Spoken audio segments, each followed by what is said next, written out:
Right. Alternate Lions team for the tour of 2021. If you haven't seen the proper 23, I'll chuck a thing there. Check that one out first. Those are the guys I've picked as kind of the starting guys. And here's the second lot of guys. I haven't picked a full 23, but I have picked a backup team. I think this one's maybe a bit more exciting than the initial 23 I picked. But anyway, you guys can let me know your thoughts as always. And we'll see how we go. Front row.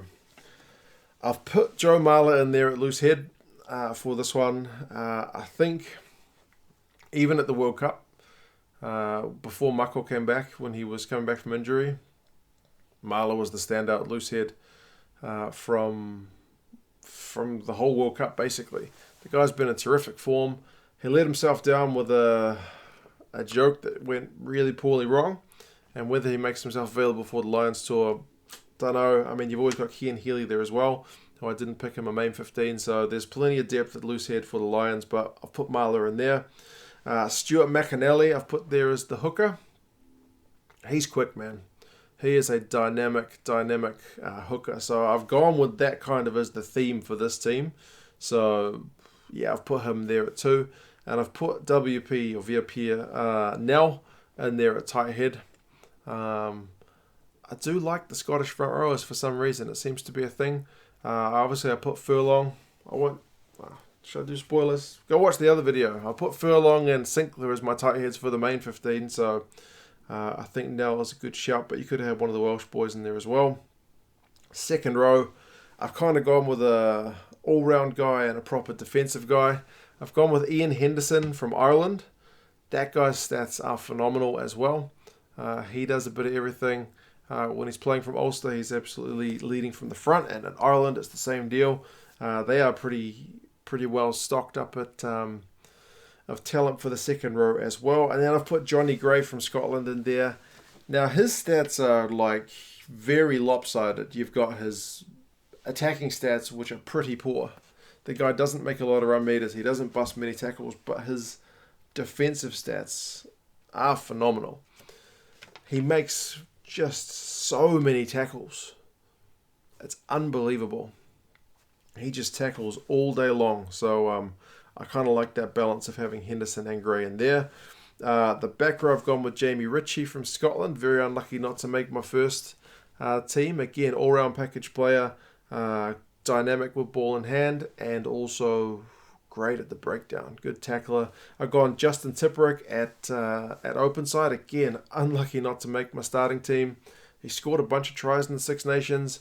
Has been a great ball carrier, but also breakdown threat is immense. Defensively solid. And then I've gone with CJ Stander at 8. So, man, woe betide the team that comes up against this team at the breakdown, because you got so many guys who can just turn the ball over. You got Johnny Gray there making the tackles, and you got 3 guys waiting and eager to pounce on that ball at the breakdown. And Stander, ball in hand, is also a pretty threatening guy to have to stop as well. So that's the forward pack. Like I said, I haven't picked the reserves because I just wanted to get these guys on the sheet. Number 9, I've gone with John Cooney.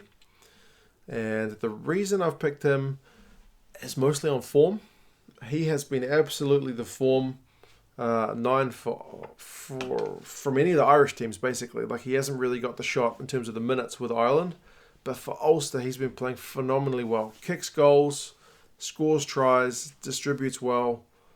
The guy, he's hard done by not to get more starts in that Ireland jersey, but I would have him there. And then, with his goal kicking as well, I think that gives you a bit of flexibility to put Finn Russell in there at 10. Now, he's not been playing for Scotland, but the guy is just an unquestionable talent. Unquestioned? He's a talent. He is going to put defenders in 2 minds, because I don't even know if he knows what he's going to do. He's got a real good rugby brain in terms of his heads-up game. He knows when to pick a gap, when to put in a kick, when to put in a cutout pass. One of the most exciting guys to see play at 10.